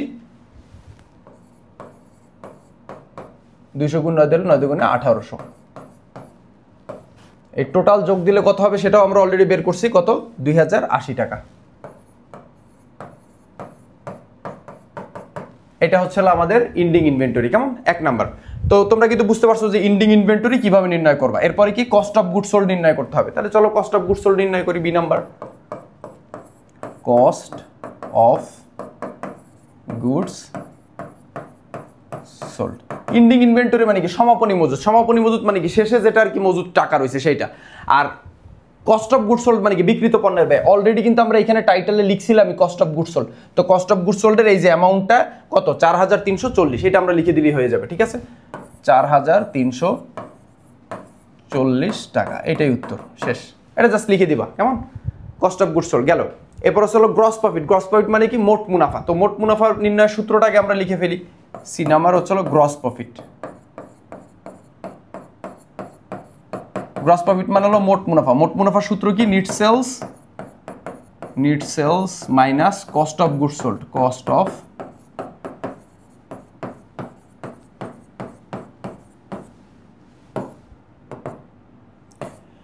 এখন দেখো এই কস্ট অফ গুডস সোল্ডটা কিন্তু এই যে আমরা বের করছি already, cost of goods sold 4340। এখন আমাদের লাগবে কি নিট সেলসটা, নিট বিক্রয়টা। এখন নিট বিক্রয়টা আমাদের একটু নির্ণয় করে নিতে হবে। তাহলে আমরা চলো একটু নিট বিক্রয়টা নির্ণয় করি।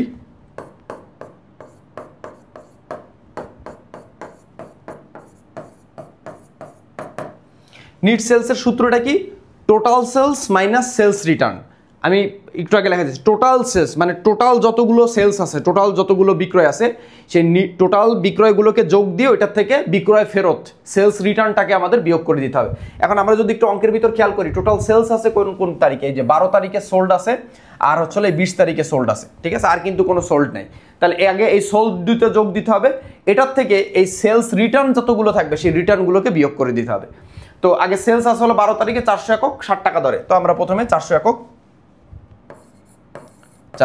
60 টাকা দরে এটা আগে লিখে ফেলবো, প্লাস তারপরে আছে কত, এরপর আমরা বিক্রি করছি কয় তারিখে 20 তারিখে 325 একক 9 টাকা দরে। 325 একক কয় টাকা দরে 9 টাকা দরে, মাইনাস সেলস রিটার্ন বিক্রয় ফেরত। বিক্রয় ফেরত কি সেলস রিটার্ন হচ্ছে 40 একক কয় টাকা দরে 60 টাকা দরে, ঠিক আছে।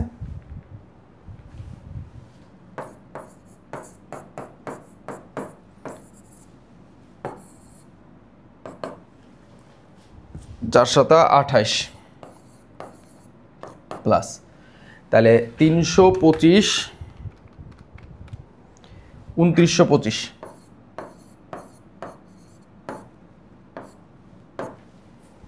2925 মাইনাস 428।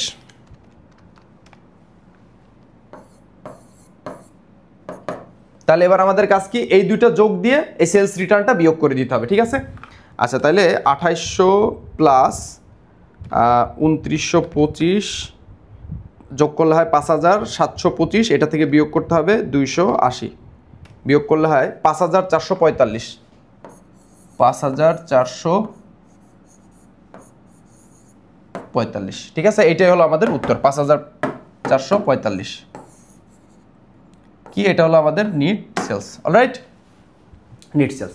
এখন এখানে তোমাদের একটা প্রশ্ন থাকতে পারে যে স্যার এখানে আপনি এই দরটা কেন নিলেন, এই যে এইখানের যে দরটা এই দরটা কেন নিলেন, এই যে যেমন সেলসের ক্ষেত্রে এই দরটা নিলেন, সেলস রিটার্নের ক্ষেত্রে এই দরটা নিলেন, এই সেলসের ক্ষেত্রে 9 দরটা নিলেন। আমরা তো এখানে ভিন্ন দর নিয়েছিলাম, এই যে এখানে তো আমরা দর নিছিলাম কি, এখানে আমরা দর নিছিলাম হচ্ছে হলো এই যে সেলসের ক্ষেত্রে কিন্তু আমরা আমরা হচ্ছে হলো এইখানের যে দর আছে এই দর অনুযায়ী আমরা দরটা নিছিলাম।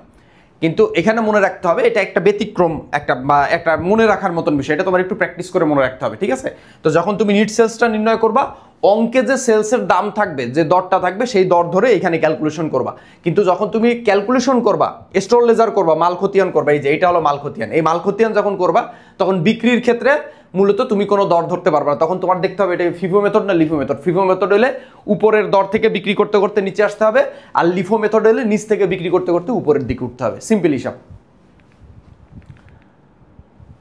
তাহলে এই যে নিট সেলস কত বের হয়েছে 5445 minus cost of goods sold আমরা অলরেডি এই যে বের করছি 4000 340।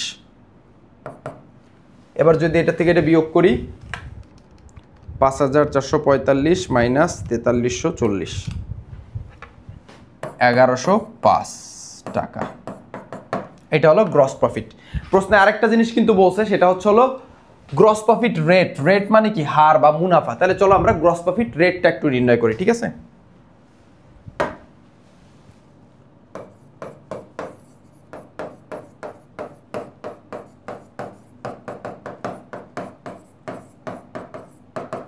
গ্রস প্রফিট রেটের সূত্রটা কি, ফর্মুলাটা কি ছিল?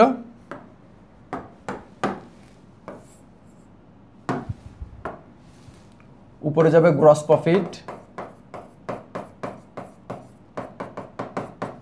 Divided net sales. যেহেতু রেট বলছি ইন্টু 100, রেট বললে ইন্টু 100 করতে হয়।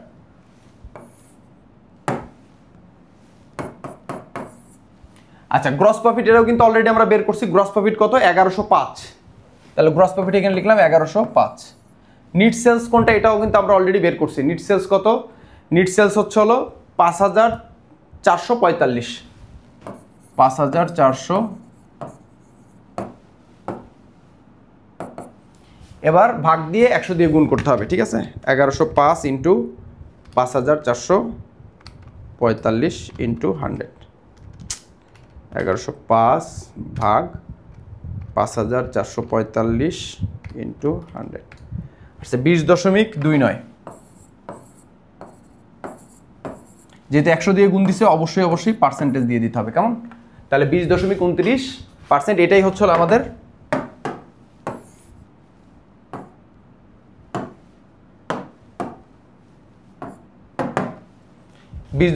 এটাই হচ্ছে আমাদের উত্তর, কেমন? এখন এইখানে কিন্তু অঙ্ক শেষ না, ঠিক আছে? এত হইলে কিন্তু হবে না, কেমন? এত দ্রুত করলে কিন্তু হবে না। এই কেবল আমরা 5 মার্কের উত্তর করলাম, ঠিক আছে? কয় মার্কের উত্তর করলাম? 5 মার্কের উত্তর করলাম, কেমন? আমি একটু উত্তরগুলো মিলাই ফেলি, ঠিক আছে? দেখি না উত্তরগুলো ঠিক আছে কিনা, কেমন? জাস্ট একটা সেকেন্ডের টাইম দাও, তোমাদের উত্তরগুলো একটু মিলাই দেই যাতে তোমরাও কনফিডেন্ট থাকতে পারো। প্রথম তারিখ উত্তর হচ্ছে 2080, জি ঠিক আছে। তারপরটা হলো তারপরটা হচ্ছে 4340, হ্যাঁ ঠিক আছে। তারপরটা চলে 1105, ঠিক আছে। 5045। এরপরেরটার উত্তর হলো 20.29, জি প্রত্যেকটা উত্তর ঠিক আছে। 100% রাইট, 100% রাইট, কোনো প্রবলেম নাই, কেমন? আচ্ছা, তাহলে দেখো প্রশ্নের দিকে খেয়াল করো। এই প্রশ্নটা এবার আমরা এটা একটু মুছি, কেমন?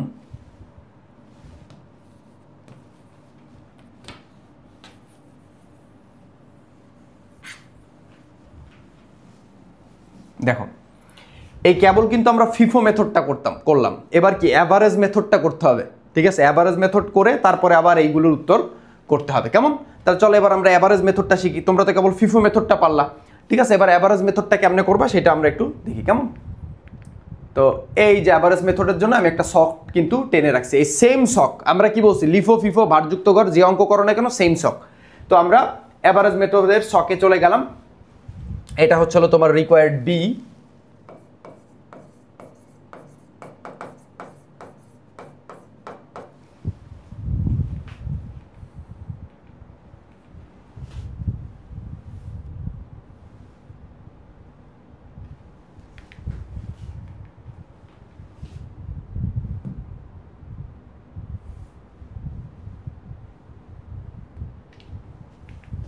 চলো এবার আমরা অ্যাভারেজ মেথডটা করবো, কেমন? এই অ্যাভারেজ মেথডটা করবো ইনশাল্লাহ।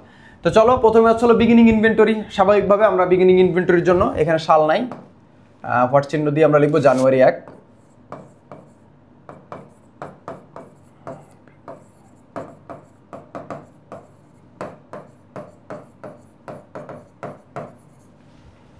বিগিনিং ইনভেন্টরি কত? 200 একক 5 টাকা দরে।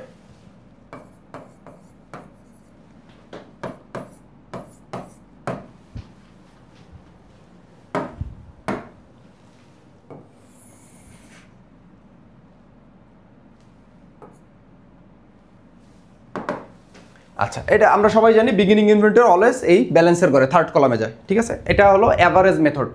আচ্ছা, এরপরে আসো, এটা গেল এক নাম্বার। 2 নাম্বার কি বলছে, পারচেস করছে 300 একক, ঠিক আছে। তাহলে 2 তারিখ পারচেস করছে তোমার হচ্ছে 300 একক 6 টাকা দরে, 300 একক 6 টাকা দরে, 3 6 1800। তো এইখানে চলে খেলা, তুমি যখন লিফু ফিফু করো তখন কি করো, আগের যে দরটা সেই দরটা নিচে নামাও, আগের যে পণ্যটা 200 একক 5 টাকা দরে এটা নিচে নামাও, আর তুমি নতুন যেটা ক্রয় করলা এটা কি করো, এটা জাস্ট খালি নিচে বসাই দাও। কিন্তু এখানে কথা হচ্ছে এখন কিন্তু তুমি করতেছো এভারেজ মেথড, মানে কি গড় পদ্ধতি। তাহলে গড় পদ্ধতিতে তুমি কি করবা, গড় পদ্ধতিতে কিন্তু তোমার একটা গড় দর বের করতে হবে, এখানে একটা গড় দাম বের করতে হবে। তো এই গড় দামটা আমরা কিভাবে বের করব, এই জন্য কিন্তু তোমাদের আমি সূত্র লেখাই দিয়েছিলাম, একদম শুরুতে যাও, এই যে সূত্র লেখাই দিয়েছিলাম, কিন্তু এই যে গড় দর বের করার এই যে সূত্র ফর্মুলা লেখাই দিয়েছিলাম। মোট টাকাকে, মোট একককে মোট টাকা দিয়ে ভাগ দিলে আমরা গড় দর পাই। কি বলছি বলো, মোট একককে মোট টাকা দিয়ে ভাগ করলে আমরা গড় দর পাই। চলো আমরা সেটা সেই সূত্রটাই অ্যাপ্লাই করব। কিভাবে দেখো, মোট টাকাকে, তাহলে মোট টাকা কত, 1000 টাকা আর 1800 টাকা, তাহলে 1000 আর 1800 যোগ দিলে হয় কত, 2800। আর মোট একক কত, প্রথমে ছিল কত 200 একক, আর নতুন ক্রয় করছে কত 300 একক, তাহলে 300 আর 200 হচ্ছিল টোটাল 500 একক। এবার এই যে গড় দরটা, এই গড় দরটা আমরা কেমনে বের করব, এই যে গড় দরটা এটা আমরা কিভাবে বের করব, এটা হলো কোশ্চেন, ঠিক আছে। এই গড় দরটা আমরা কেমনে বের করব, এখানে এই গড় দরটা কেমনে বের করব বলো, সিম্পল, এইটাই তো মোট টাকা আর এটাই তো মোট একক, তাহলে মোট টাকাকে মোট একক দিয়ে ভাগ দিলেই গড় দর বের হয়ে গেছে, ঠিক আছে। তাহলে 2800 ভাগ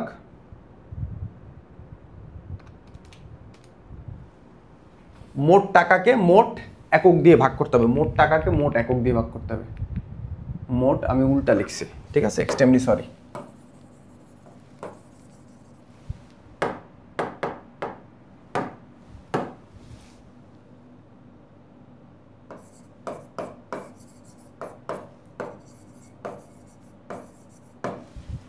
ঠিক আছে, মোট টাকাকে মোট একক দিয়ে ভাগ করতে হবে, ঠিক আছে। এখানে কিন্তু মোট টাকাকে মোট একক দিয়ে আমরা ভাগ করছি, কত 5.6 বের হয়েছে।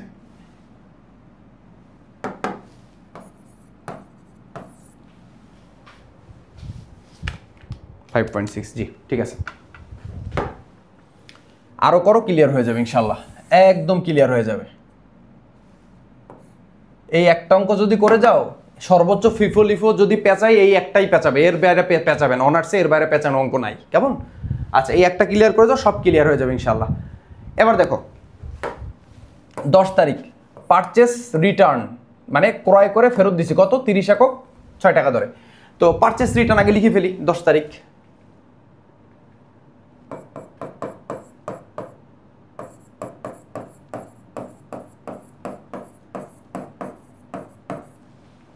পারচেস রিটার্ন করছি, ক্রয় করে ফেরত দিছি কত একক, 30 একক। এখন এটা কিন্তু আগের মতনই সেম, তুমি এইখানেও লিখতে পারো, এই পারচেসের ঘরে লিখতে পারো। যদি পারচেসের ঘরে লেখো তাহলে কি একটু মাইনাস ফিগারে দিতে হবে, কত 30 একক। এখন এখানে দর কোনটা ধরবা, তো দেখো এখানে কিন্তু ক্রয় তুমি 6 টাকা দরে করছিলা, কিন্তু এইখানে কিন্তু তোমার এই যেহেতু তুমি অ্যাভারেজ মেথডে করতেছো, তাহলে অ্যাভারেজ মেথডে এখানে কিন্তু এর ভিতরেই কিন্তু এই 6 টাকা, এই যে 6 টাকার একটা অংশ কিন্তু এর ভিতরেও আছে। সো এই দরটা এখানে নিতে হবে, অ্যাভারেজ মেথডের ক্ষেত্রে আমাদের এই দরটা নিতে হবে 5.6।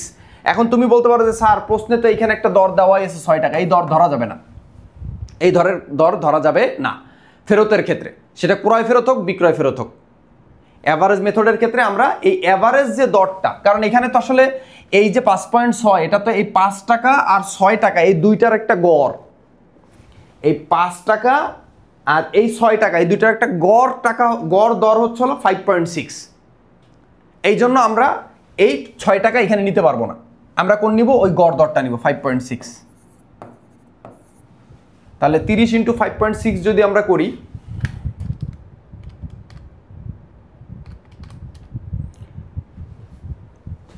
তাহলে হয় হচ্ছে হলো 168, কিন্তু এটা ব্র্যাকেটে দিয়ে দিব।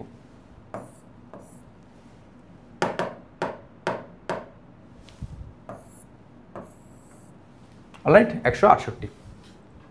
এবার দেখো ক্রয় করে যদি আমরা পণ্য ফেরত দিই তাহলে আমাদের গুদাম থেকে পণ্য কি হয়, চলে যায় না, তাহলে এই 500 একক থেকে 30 একক চলে যাবে, তাহলে আমরা বিয়োগ করব, তাহলে ক্রয় ফেরতের ফলে গুদাম থেকে পণ্য চলে গেল, তাহলে 500 থেকে 30 গেলে কত থাকে, 470 একক থাকে। 5.6 টাকা দরে। 2632।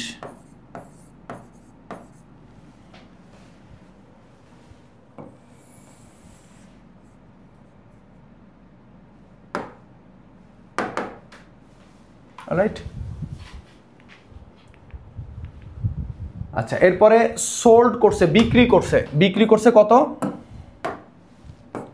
সোল্ড করছে 400 একক। ঠিক আছে, তাহলে 400 একক সোল্ড করছে 12 তারিখে 400 একক। তো এখানে আমাদের কোনো চিন্তা করার কোনো কিছু নাই, কারণ এখানে দর হলো একটা। এখানে উপর থেকে এই যে দর কিন্তু জাস্ট একটাই রয়েছে, ভালো মতন খেয়াল করে, এখানে দর কোনটা রয়েছে? জাস্ট একটাই দর রয়েছে। এই তো এখানে কিন্তু আমার কোনো চিন্তা নাই যে আমি কি উপর দিক থেকে বিক্রি করতে করতে নিচে নামবো নাকি নিচ থেকে বিক্রি করতে করতে উপরে নামবো।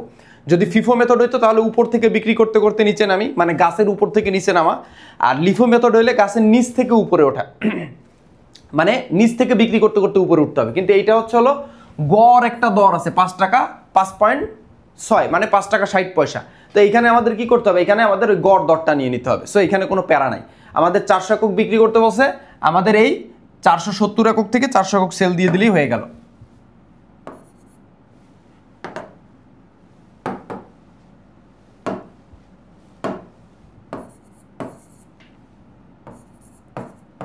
যেহেতু এইখান থেকে আমি 400 একক বিক্রি করতেছি, সো এইখানের যে দর সেই দরটা এখানে কিন্তু বসবে। ঠিক আছে, 400 ইন্টু 5.6, তাহলে 2240। তাহলে 400 থেকে 470 একক থেকে যদি 400 একক চলে যায় তাহলে অবশিষ্ট থাকে কত একক? 70 একক, 5 টাকা 6 পয়সা দরে।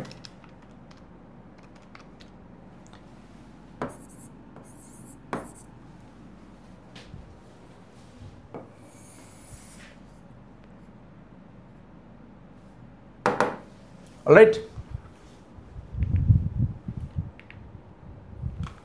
এবার হচ্ছে হলো 14 তারিখে বলছে সেলস রিটার্ন। একই অঙ্ক কিন্তু জাস্ট আমরা এভারেজ মেথডে করতেছি। সেলস রিটার্ন 40 একক সেলস রিটার্ন। তাহলে আমরা 14 তারিখ দিয়ে আগে লিখে নিই।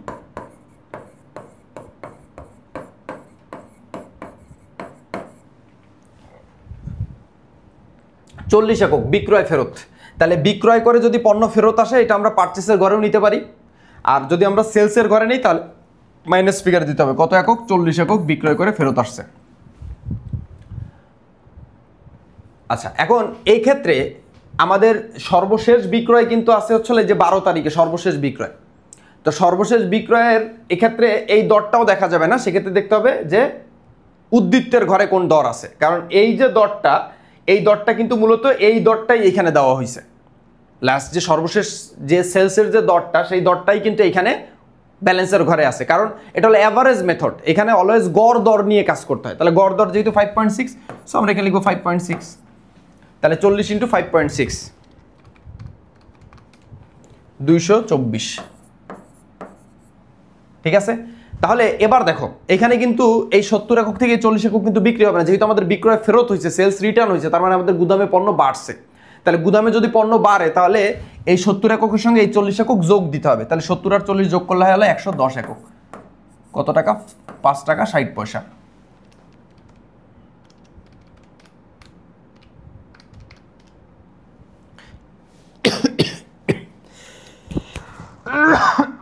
সরি, 110 ইন্টু 5.6,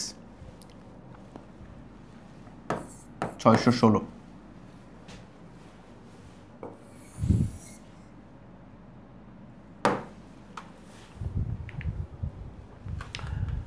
আঠারো তারিখে পারচেস করছে, খুবই সিম্পল।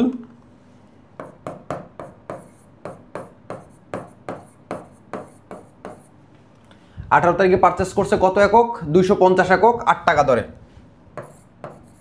250 একক 8 টাকা দরে। 250 ইন্টু 8 কত হয়? 2000 টাকা। এখন এই ক্ষেত্রেও আমাদের কি বের করতে হবে? এখানে একটা গড় দর বের করতে হবে। তো গড় দর বের করার জন্য কি করতে হবে? টাকা টাকা যোগ, একক একক যোগ। তো টাকা আছে হচ্ছে 2000 আর 616, তাহলে এই দুইটা টাকা যোগ দিয়ে দিতে হবে। তাহলে 2616, 2616। আর দর হচ্ছে আছে 100, সরি একক হচ্ছে 110 একক ছিল বিক্রি করে সর্বশেষ, আর নতুন ক্রয় করছি 250 একক। তাহলে দুইটা যোগ দিতে হবে, 250 প্লাস 110 যোগ করলে হয় 360। তাহলে 2616 ভাগ 360, তাহলে হয় 7.26। তাহলে 7.26 যেহেতু আছে, তোমরা একটু ক্যালকুলেটর দিকে যদি খেয়াল করো, এখানে আছে 7.26666 এরকম অনেকগুলো আছে, তাহলে 7.27 লিখে দেওয়া যায়। ঠিক আছে, 7.27। এখন যদি কেউ 26 লেখে তাও হবে, পয়েন্ট নিয়ে অত কোনো ঝামেলা নাই। ঠিক আছে,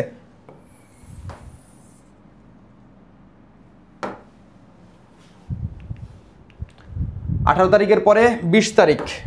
20 তারিখ কি হচ্ছে? সেলস করছে। সেলসের ক্ষেত্রে কোনো ঝামেলাই নেই, 20 তারিখ দিয়ে আগে সেলস লিখে নিই। সেলস করছে কত? সেলস করছে হলো 325 একক। আমার দর তো একটাই রয়েছে, সো এই একটা দরই আমরা নিব,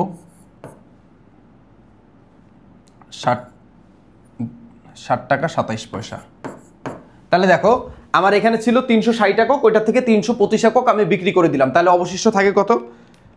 তাহলে 360 বিয়োগ 325, তাহলে বিয়োগ করলে হয় 35 একক অবশিষ্ট থাকে। তাহলে 35 একক কয় টাকা দর অবশিষ্ট থাকবে? যেহেতু এইখান থেকেই তো 35 একক অবশিষ্ট রয়েছে, তাহলে এই দরটাই বসবে। তাহলে 35 ইন্টু 7.27 করলে হয় হলো 254.45, 254.45।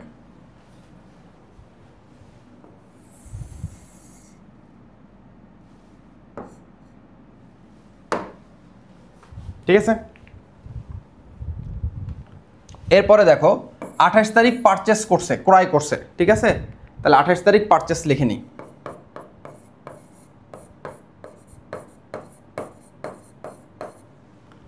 ক্রয় করছে কত একক? 200 একক। কত টাকা দরে? 9 টাকা দরে। হ্যাঁ, 9 টাকা, 200 একক 9 টাকা দরে। তাহলে 9 দুগুণে 1800। ঠিক আছে, 9 দুগুণে 1800। তাহলে এখন দেখো এইখানে যদি খেয়াল করো, আমাদের এখানেও গড় দরটা বের করতে হবে, যেহেতু পারচেস করলেই গড় দর বের করতে হয়, কারণ পণ্য চেঞ্জ হয়ে যায়। তাহলে 35 একক 200 একক, তাহলে যোগ করলে হচ্ছিল কত? 235 একক। আর টাকা হচ্ছে হলো এখানে 1800, আর এখানে হচ্ছে হলো তোমার হচ্ছে হলো 254.45। 1800 ইন প্লাস 254। আচ্ছা, 0.45 এটা কেটে দাও, এগুলো দরকার নেই, এটা পয়েন্ট দেওয়ার দরকার নেই। ঠিক আছে, 1800 প্লাস, তাহলে হয় হচ্ছে 2054। ঠিক আছে, 2000।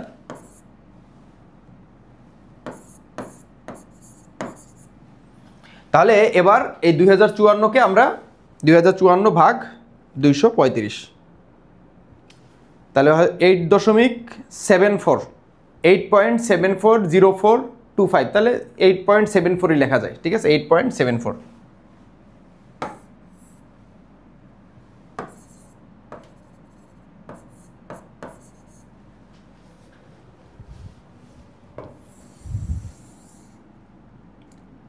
এখন আমাদের যে কাজটা করতে হবে সেটা হচ্ছে হলো একটু কিছু যোগ করে রাখতে হবে অ্যাডভান্স। আমরা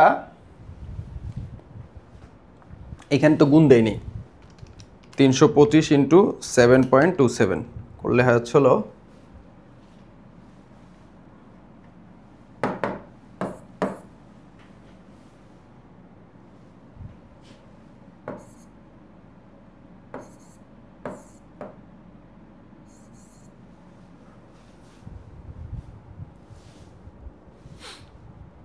ঠিক আছে।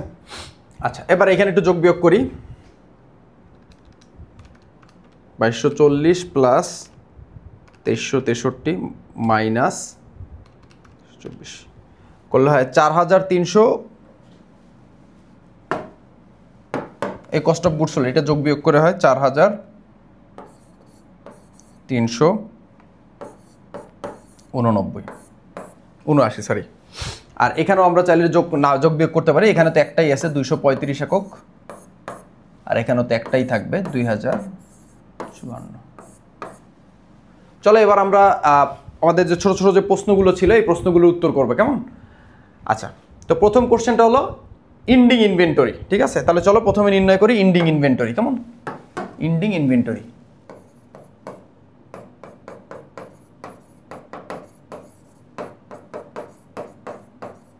এই সেম কোশ্চেনের উত্তর কিন্তু একটু আগে দিছি, ইন্ডিং ইনভেন্টরি, সমাপনী মজুদ। তো সমাপনী মজুদ কেমনে বের করে? এই যে এখানে কিন্তু আমরা বের করেই ফেলছি অলরেডি। কত? 335 ইন্টু 8.74, 235 ইন্টু 8.74, 235 ইন্টু 8.74 করলে হয় 2054।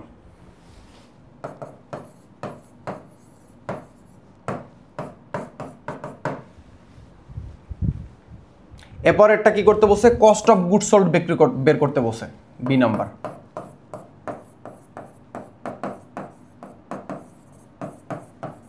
বিক্রিত পণ্যের ব্যয়, cost of goods sold. Cost of goods সোল্ডের সূত্র কি? তো কস্ট অফ গুডস সোল্ড তো সূত্র নাই, কস্ট অফ গুডস সোল্ড তো আমরা অলরেডি বের করেই ফেলছি। এই যে কস্ট অফ গুডস সোল্ডের ঘরে অ্যামাউন্ট 4379, ঠিক আছে? 4379।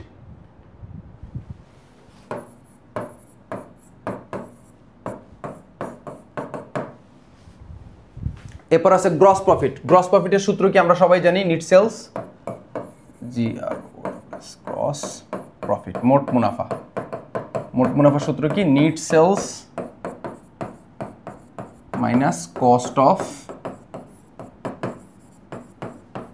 Goods sold. নিট সেলস, আগে নিট সেলসটা বাইর করতে হবে। সেলস থেকে সেলস রিটার্ন বিয়োগ করলে কিন্তু নিট সেলস পাই। আর এই কস্ট অফ গুডস সোল্ড কিন্তু এই যে অলরেডি বের করাই এসেছে 4379। তো নিট সেলসটা আমরা একটু বের করি। তো নিট সেলসটা বের করার ব্যাপারটা কি? এখানে আমরা লিখলাম নিট সেলস।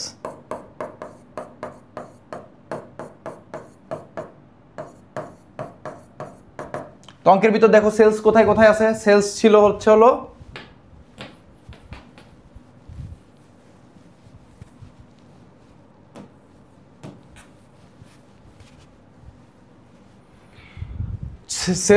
হলো কোথায়? এই যে 12 তারিখে ছিল, 20 তারিখে ছিল। কত? 400 একক 60 টাকা দরে।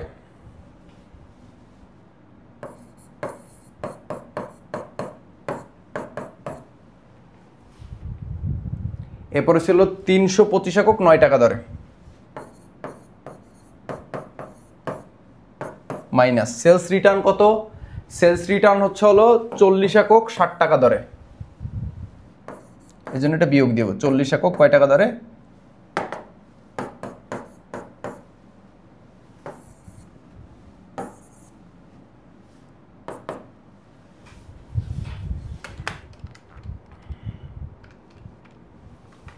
2800 প্লাস 325 ইন্টু 9, 2925 মাইনাস 4 280।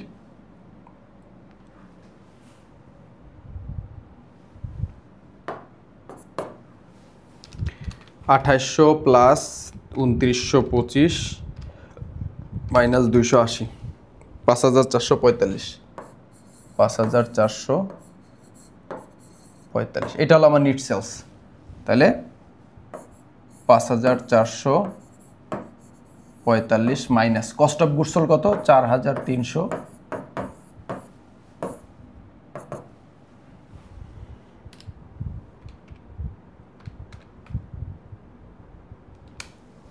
এগারো 1066।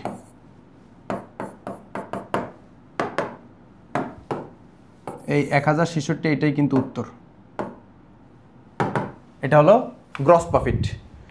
এরপরে কিসের উত্তর আছে? এরপরে কি চাইছে আমাদের? এরপরে চাইছে গ্রস প্রফিট রেট। তাহলে চলো এবার আমরা একটু গ্রস প্রফিট রেটটা বের করি।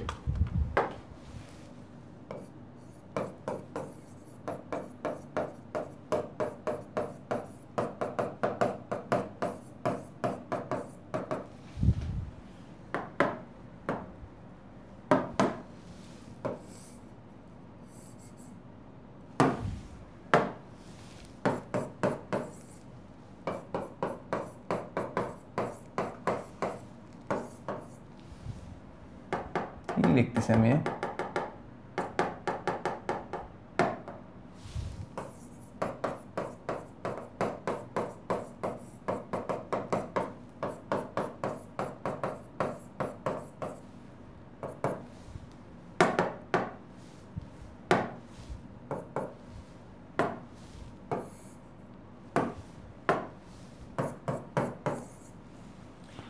আচ্ছা, গ্রস প্রফিট কিন্তু কেবল আমরা বের করছি কত? গ্রস প্রফিট বের করছি হচ্ছে 1166, আর নিট সেলস এটাও কিন্তু আমরা বের করছি এই 1066, 1100 কেন?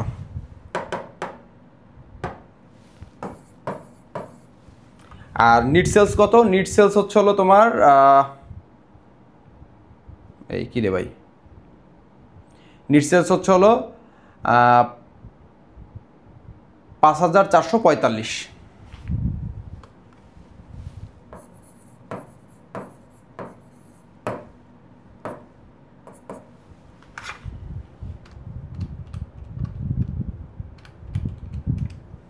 উনিশ দশমিক 5775, তাহলে 19.58 লিখে দেওয়া যায়, 19.58। অবশ্যই যেহেতু রেট নির্ণয় করতে বলছে 100%। এখন চলো আমরা একটু উত্তরগুলো ঝটপট মিলাই ফেলি, ঠিক আছে? বইয়ের সঙ্গে উত্তরগুলো একটু মিলাই। ইন্ডিয়া 2054, হ্যাঁ ঠিক আছে। কস্ট অফ গুডস সোল্ড হচ্ছে 4300, ওই তো ওরা এদের আসছে 78, আমরা লিখছি 79, এখানে এক কম বেশি ওটা সমস্যা নাই। গ্রস প্রফিট আছে হচ্ছে 1100, ওদের আসছে 67, আমরা 66 নিছি, কোনো সমস্যা নাই। 19 দশমিক উত্তরই সেটা কত? 19.58, ওদের আসছে 60, কোনো প্রবলেম নেই, ঠিক আছে? পয়েন্টের কারণে একটু একটু এদিক সেদিক হয়, এটা মূলত হচ্ছে হলো এই যে দেখো এখানে আমরা যখন এই অঙ্কটা করছি, কেমন, এই যে এই অঙ্কটা যখন করছি, দেখো এই অঙ্কটা যখন করছি, এখানে এই যে পয়েন্টের একটা ব্যাপার স্যাপার ছিল না, এই যে এখানে আমরা অনেক সময় পয়েন্ট নেই, ঠিক আছে? এই কারণে 1-2 এদিক সেদিক হয়, এটা কোনো প্রবলেম নাই, 100% হবে। এটা নিয়ে কোনো স্যার যদি বলে, তুমি আমারে বলো যে আমার স্যার বলছে পয়েন্ট নিয়ে চিন্তা ভাবনা না করতে, পয়েন্টের কারণে 1-2 এদিক সেদিক হলে কিছু হয় না, এটা আমি দায়িত্ব নিয়ে বলতেছি, কেমন? আচ্ছা, এই ছিল আমাদের হচ্ছে হলো লিফো ফিফো, ঠিক আছে? লিফো ফিফো এই ছিল আমাদের আজকের ক্লাস। একটু হয়তো বা ক্লাসটা একটু মানে একটু হয়তো বা একটু অ্যাডভান্স টাইপের হয়ে গেছে প্রথম ক্লাস অনুযায়ী, কিন্তু আসলে প্রশ্নগুলো অ্যাডভান্স টাইপেরই আসবে। আর সহজ প্রশ্ন যদি লিফো ফিফোর আসে, ওটা আসবে বি পার্টে 4 মার্কের জন্য। আর যদি সি পার্টের জন্য আসে, এই যা করাইছে এর বাইরে লাগবে না, সর্বোচ্চ এইটুকু। তুমি যদি এইটা বুঝতে পারো, ইনশাল্লাহ তুমি মানে যেরকম টাইপের অঙ্ক আসুক না কেন পারো, বি পারবা, বি পার্টে আসলে পারবা, সি পার্টে আসলেও পারবা ইনশাল্লাহ, ঠিক আছে? আরও প্র্যাকটিস এগুলো সামনে হয়তো আসতে থাকবে ইনশাল্লাহ। তো এই ক্লাসটার পরবর্তী ক্লাসে আমি তোমাদের একটা খুবই গুরুত্বপূর্ণ জাবেদা করাই দিব। এই অধ্যায়ের সঙ্গে কিন্তু একটা জাবেদা আছে, তো ওই জাবেদাটাও কিন্তু অনেক সময় আসে, অনেক সময়, এবং এটা মোস্ট রিপিটেড একটা কোশ্চেন। তো চলো সেই জাবেদাটা আমরা শিখে ফেলি। আসসালামু আলাইকুম।